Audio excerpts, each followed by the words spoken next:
Syndicate ভাঙা সহ 10 দফা দাবিতে আগামী 1 মে থেকে সারা দেশে ডিম ও মুরগির খামার বন্ধ রাখার ঘোষণা দিয়েছে প্রান্তিক খামারিদের সংগঠন বাংলাদেশ পোল্ট্রি অ্যাসোসিয়েশন বিপিএ।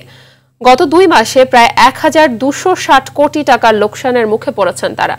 এমন পরিস্থিতিতেও সরকার নীরব ভূমিকা পালন করছে বলে অভিযোগ তাদের। আরো জানাচ্ছেন GM Mahmud. Colour expert, George sap এবং মাইল্ড অন হ্যান্ডস টেকনোলজি সমৃদ্ধ অরিক্স ক্রিস্টাল ওয়াশ আপনার লন্ড্রি এক্সপার্ট। দেশের মানুষের আমিষের চাহিদা পূরণে ডিম এবং মুরগি অত্যন্ত গুরুত্বপূর্ণ, যে চাহিদার 80% যোগান দেয় প্রান্তিক পোল্ট্রি খামারিরা। কিন্তু বাজার অব্যবস্থাপনা ও কর্পোরেট সিন্ডিকেটের কারণে বর্তমানে ভয়াবহ লোকসানে রয়েছেন তারা। বিপিএর তথ্য মতে গত 2 মাসে প্রায় 1260 কোটি টাকার লোকসানের মুখে পড়েছেন তারা। সংকট উত্তরণে সিন্ডিকেট ভাঙা সহ 10 দফা দাবিতে 1 মে থেকে ডিম ও মুরগি উৎপাদন বন্ধ রাখার ঘোষণা দিয়েছে প্রান্তিক খামারিদের সংগঠন বাংলাদেশ পোল্ট্রি অ্যাসোসিয়েশন বিপিএ। বৃহস্পতিবার এ সিদ্ধান্তের কথা জানায় সংগঠনটি।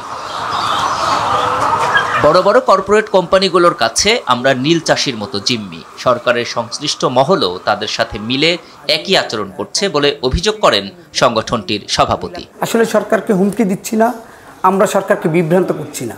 আমরা যে দাবিগুলো করছি এই দাবিগুলো আমি মনে করি সরকার স্বঘোষিত হওয়া উচিত।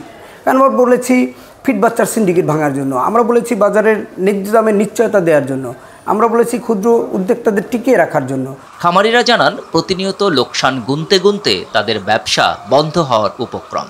25 থেকে 30 টাকা প্রতি কেজিতে আমরা লস দিচ্ছি। আমার মতো এরকম অনেক খামারি আছে যারা বন্ধ করে দিচ্ছে খামার। দাবিগুলো যৌক্তিক জানিয়ে ক্যাবের ভাইস প্রেসিডেন্ট জানান খামারিদের এই আন্দোলন দীর্ঘদিনের, তবে সরকার বরাবরই উদাসীন। তাদের যে দাবি দেওয়াগুলি আছে এগুলি প্রাণী সম্পদ অধিদপ্তর বা বাণিজ্য মন্ত্রণালয় যে মিনিস্ট্রিগুলি জড়িত তাদের আসলে এই বিষয়গুলা নিয়ে তারা কোনো আমলে না নেওয়ার কারণে তারা এই ধরনের সিদ্ধান্ত নিয়েছে। আমরা মনে করি সরকারের সাথে তাদের আলোচনা করা উচিত, সরকারের পক্ষ থেকে উদ্যোগ নেওয়া উচিত। প্রান্তিক পর্যায়ে ডিম ও মুরগির উৎপাদন বন্ধ হলে বাজারে নিশ্চয়ই এর বড় নেতিবাচক প্রভাব পড়বে। তাই বিষয়টি আমলে নিয়ে সংশ্লিষ্ট কর্তৃপক্ষ দ্রুতই এর যৌক্তিক সমাধান করবেন, এমনটাই প্রত্যাশা সচেতন নাগরিকদের। GM Mahmud, RTV, Dhaka.